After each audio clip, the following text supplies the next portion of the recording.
Sunday morning. A day filled with the routines established 20 years ago and reinforced over 1,000 Sundays since. Minor variations accepted, with permission.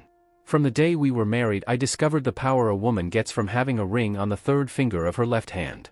Maybe not all women, but the one I married behaved as if the ring was given to her by the Energizer Bunny. I also discovered, slowly, that I had no idea how to be stronger than her. She used various tactics to reinforce her position of power and control. I used whatever I could think of to wrest any, of the power and control back to me.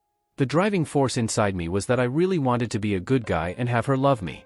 I hate confrontation. So, for the first few years we were married, I avoided confrontation as though it might actually kill me. If a disagreement happened and I saw she was strongly against what I wanted, I caved in. If she wanted something and I had lots of good reasons why we couldn't afford it, it was wrong for us too soon, too far away, too anything, and she really wanted it anyway, we got it. In the 5th year we were married, we changed careers. I went to work. I did the work. She wanted to be able to say I did something else, so we changed careers. Over the next 2 years I convinced myself I was the one who wanted the change and that I liked the new career as well as the old one, if not more. She also decided we were ready to have a family. We had the conversation about children before we got married. She said she wanted a boy and a girl. I liked that idea. So when she announced she was ready to get pregnant, I was fine with that. My thinking was that if she wanted to get pregnant we would need to have it often. We were having it once a month. I was right, I did get more. She did all kinds of calculations and we did it 3 times in 1 week. Nothing the other 3 weeks. It had improved but not much. 4 months later she announced she was pregnant and it stopped. She said, "If you want to make a mess, be sure you clean it up when you're done." She had the baby while I was on a business trip. No one called to tell me she was in labor. I was 100 miles away and could easily have made it home in time for the birth. After all, she was in labor for 19 hours. After the baby was born and all the paperwork signed, I was called and told I was the father of a daughter. Then I was told her name. It was not the name we had agreed on. The birth certificate had already been filed. Her reason for the new name? She didn't look like an Allison. I never heard her refer to Donna as our child. Donna was her baby. We had 3 kids. Why? Because the second was another girl and she still wanted a boy. She found a way to name the second girl as well. I named the boy. It was by default. After she delivered him she had some complications. While they did that I filed all the papers, including the birth certificate. She was angry about it, even though the name I gave him was the one we had agreed on. 6 weeks later the doctor told her she could resume our life. I had been counting the days. She came home and said the doctor had told her to wait another month, to better heal. The next day I happened to have lunch at a deli and her OB/GYN doctor came in. I asked him and he told me he had told her she could have it any time she wanted. It hurt. It hurt that she lied to me, and it hurt even worse that she didn't want to have it with me. Tears ran down my face as I drove home that day. I hate confrontation. I waited the month and was angry the whole month. When the month was up I took her to dinner. I hired my mom to babysit the kids and we went to dinner. After dinner I drove to a motel and she asked what I thought we were doing. I explained that I had waited the extra month and now I wanted to have it with her.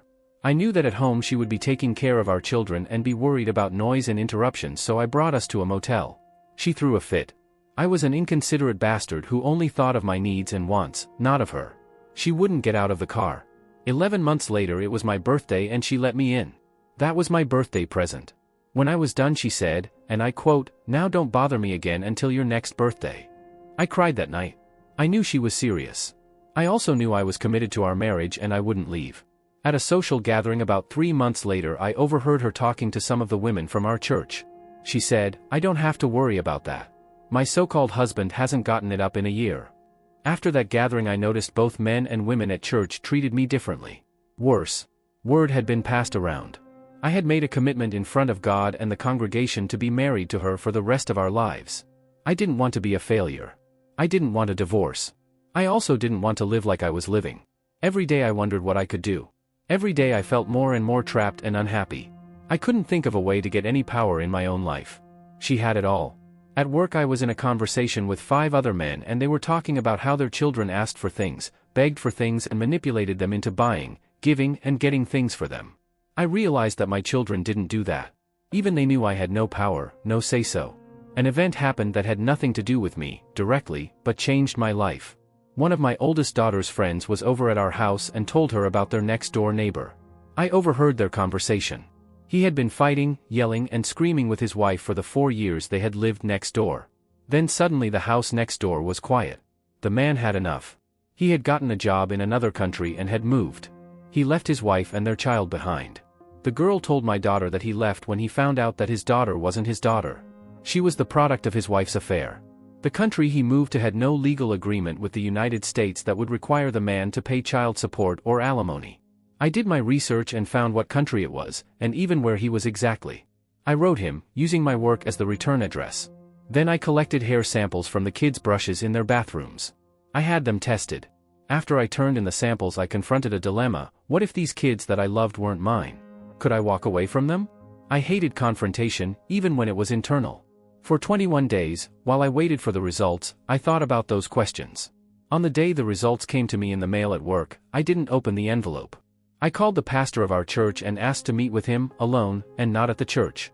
We met at a park on the far side of town. I told him about my life, my marriage, and I asked for his counsel. He asked good questions and we talked until it was getting dark. He reminded me that there was a gathering at the church that weekend for families. One of the activities was for people to get to a microphone and express their love and feelings for their families. He wondered if hearing that might help my wife reevaluate her position on our marriage. I tucked the envelope in the glove box of my car on the way home. Over dinner I asked if there were any plans for the weekend. My wife said there was a thing at the church for families and that she had volunteered to bring 2 pies. We were going. The next morning at work I opened the envelope. All 3 children were genetically unrelated to me. For over an hour I sat at my desk staring at the results. I felt anger, betrayal, frustration, rage, and a lot of it was aimed at me. I had so focused on being a good guy that this woman had used me and abused me with my permission. I was the picture in the dictionary next to the word cuck and the word idiot. I called to the country where my new friend lived. He had figured I might be thinking of moving and he had found me a job. For the rest of the day I made plans and booked a flight.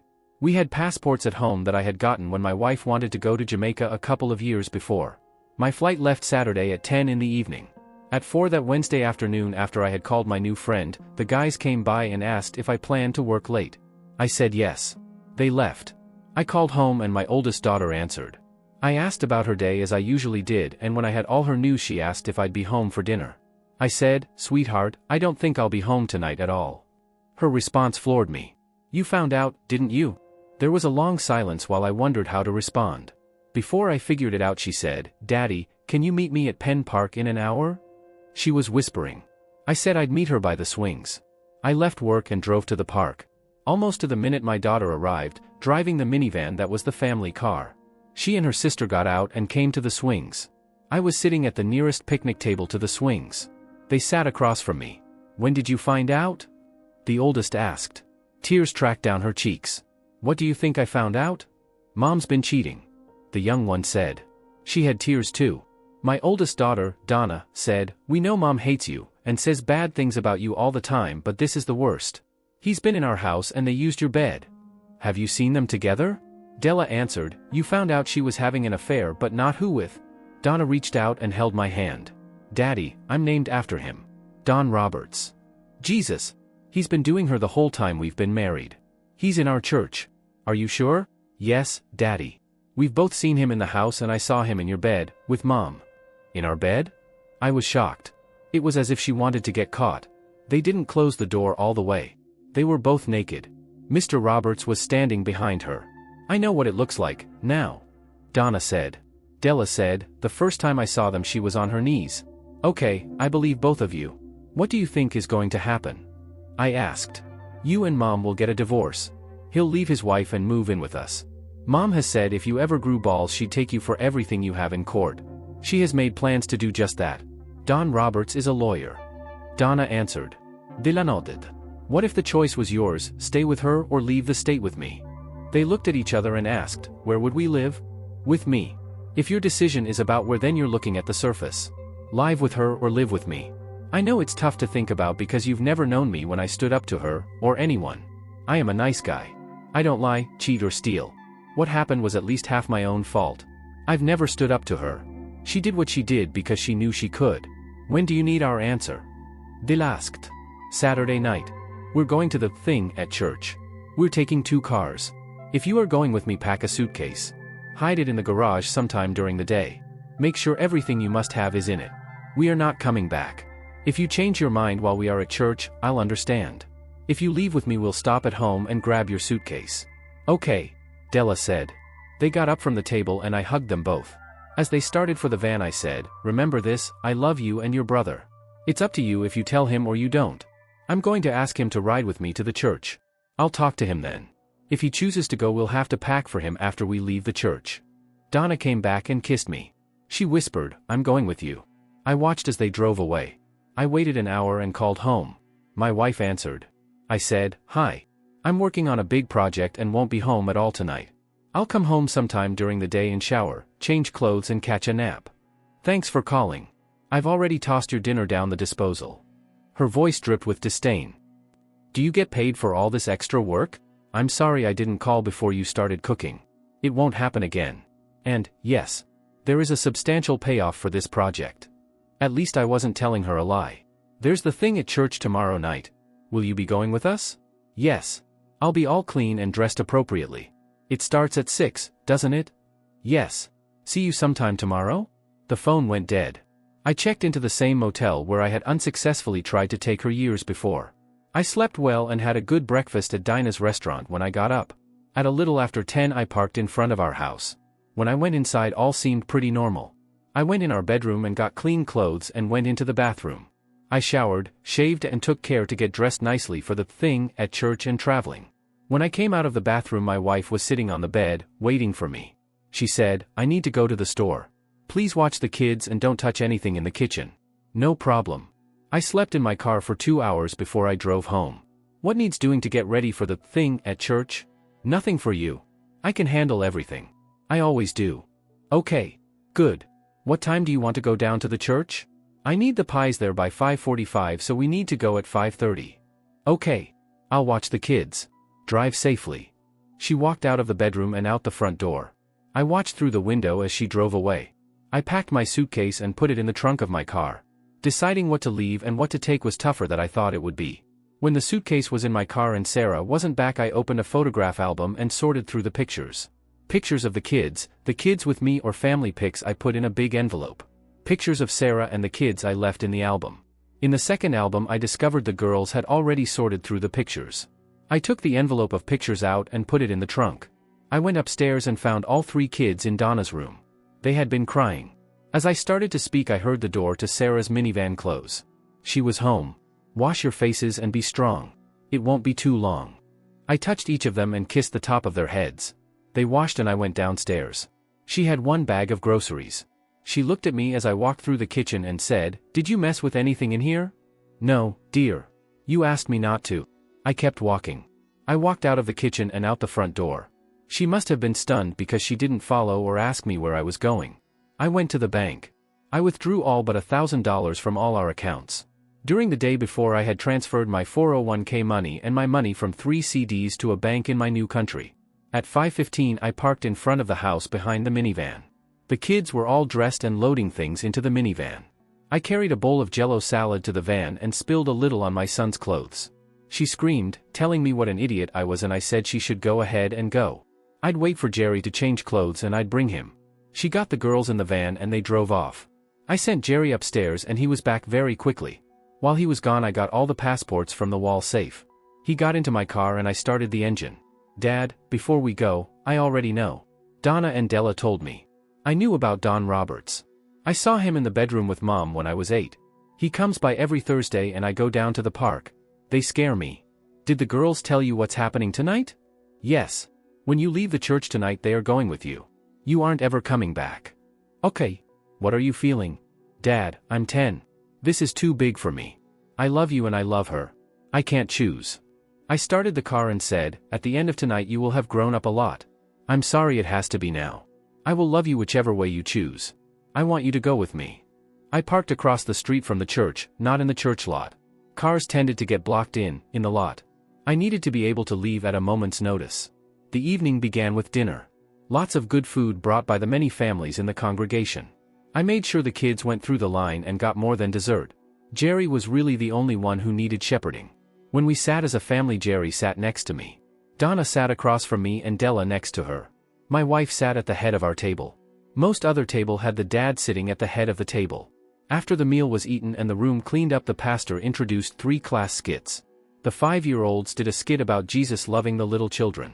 The 15-year-olds did a skit about dating, and the 17-year-old girls did a skit about getting married and having a family.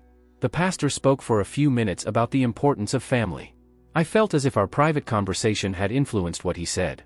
In the middle of his speech, my wife quietly got up and left the room, headed in the direction of the bathrooms. I didn't look, but Della whispered, "He's gone, too." Inside I was shaking. What was I doing? I never confronted anyone, not even in private. There were easily 300 people in the room. The pastor finished his talk and introduced the part of the evening where people could get up and speak about the love in their families. He spoke about his love for his wife and his kids. He talked about some of his concerns as his kids grew up, and how he and his wife had worked hard to communicate and be partners in family.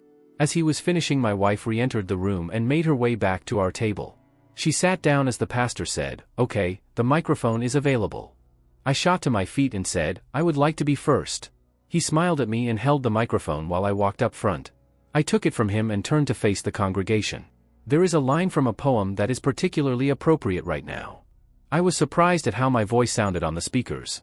The line goes like this: "There is no more rain in this cloud." Please, let me explain. Some many years ago I married Sarah, right here in this building. I memorized the vows we took in front of God and many of you. I meant them. I intended to keep them for as long as I lived. They spoke of honoring each other, acting in partnership, being faithful and caring for each other in sickness and health. I was raised in a family where I was taught that confronting a problem just makes it worse. Over the years I've learned that that isn't so. It gets worse by not confronting it. Some of you are uncomfortable right now. You may have known a secret about my family for years. My wife told a secret to 6 of the women of the congregation years ago. She told all of them that I could not perform in the bedroom. It was a lie, and some of the women she told passed the gossip along as if they knew the truth. Sarah told me that those 3 wonderful children sitting at the table with her are my children. Less than a month ago I found out that biologically, none of them are mine. A gasp shook the room. My wife stood up. "It's not true." "Sit down please, Sarah. DNA does not lie. They are not biologically mine. You named Donna after her biological father, Don Roberts. Since all 3 children have the DNA of siblings, I can safely assume they are all 3 his. I don't care. He didn't sit up with them when they were scared or sick. He didn't go to parent-teacher conferences, and neither did their mother. I went to the games, the piano recitals, the ballet classes and Little League. I am their dad, by love, intention and attention. There are no more tears in this cloud. I have shed them all. All the hurt, the repeated hurt, emotional abuse that I allowed, caused the tears. All the broken vows and the broken promises are done. There are no more tears in this cloud. And just as what happens to clouds, a fresh wind is about to blow me away. My marriage is over. Sarah, you are no longer my wife. We took the vows in this building, and in this building I declare them void. You took another man into our bed in our home and had his children. In front of God and this congregation I divorce you. I know Don has shared the bed I thought was ours. Now he can spend tonight and any other night with you. To the rest of you, goodbye. I won't be back." At that precise moment Don Roberts walked into the room. Sarah ran to him saying, "He just told everyone about us." Don held up his hands and said, "What are you talking about?" "He had the kids tested and their DNA says they are your children. He told everyone." He was holding her at arm's length. I spoke. "See him? Ladies, pay close attention. He won't even comfort the mother of his children. He won't even man up to his responsibilities and his actions. He believed he could bed my wife for over 17 years with no consequences. He believed he was home free. If any of you take a man to bed and have his child without something to bind you together, you will be just like Sarah, standing all alone in public with no one to blame but yourself." She turned and faced me. "You pushed me to him. If you weren't a jellyfish, if you were a man and stood up to me, I never would have gone to him." I turned to Frank Keyes sitting with his family and said, "Frank, do I have a case against both of them?" "Yes. At the very least I can help get Don disbarred. He will never practice law again." "Do it. I'll be in touch to pay the bill." With that I handed the microphone off to someone and headed for the door. When Sarah had run to Don, all 3 of my children headed for the side doors. I went out the same doors. They were in the car crying. I got in with them and asked if they needed to be held. Della hugged me for 5 seconds and then said, "Drive Daddy. When we get home, don't even get out of the car. We'll get our suitcases and be back with you in a minute." Jerry cried all the way home. When I stopped by the garage I hit the button and the door opened. Donna and Della got out and told Jerry to stay in the car. He did. 3 hours after the garage door closed, we were on a flight out of the country. Donna asked if she could change her name in our new home. I had to admit, I didn't know. 6 months later her name was Nicole. Della's name was Nancy and Jerry changed his to Joshua. I let them choose. Della said later she picked Nancy because she had always liked that name and because she knew Sarah hated it. Joshua said he just liked it. I sent Frank Keyes a check for $1,000 for legal expenses. He sent it back. The case never went anywhere. Both Don and Sarah disappeared within a month of the thing at church. Don was disbarred a couple months later. No one at church had any idea what happened to Sarah. One day the phone was shut off. Another day her car was gone, the front door of the house was left open. Frank had closed it up and sold it for us. He wanted to know what I wanted done with the money. I banked it to help pay for college for 3 great kids. Nicole is married and expecting their first this summer. Nancy is a junior at college and Joshua is a senior in high school. 2 years of good therapy helped all of us recover. There are at least 2 kinds of tears. The ones that flow in pain, frustration, and fear, and the tears that flow from joy. There are plenty of tears left in this cloud. Tears to be shared in joy.